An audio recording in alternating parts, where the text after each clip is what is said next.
asa 7 asatọ 8 itoolu 9 iri 10. Good job done. Now, can you tell me what is your isi in English? Isi gi. It's head.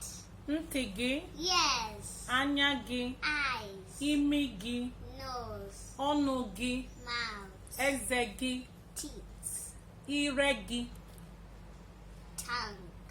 Agba gị. Chin. Aka gị. Hands. Ụkwụ gị. Leg. Okay.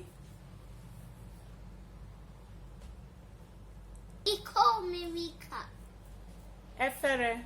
Efere plate. Mechie ụzọ.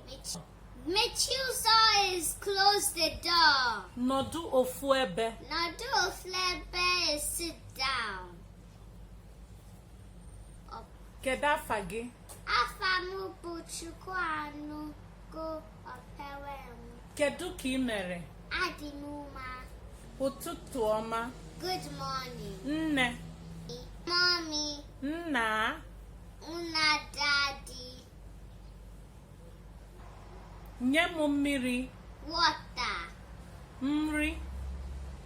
Me food. Good job done. Kwụrụ ọtọ. Stand up.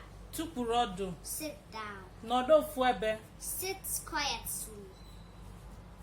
Good job. I love that.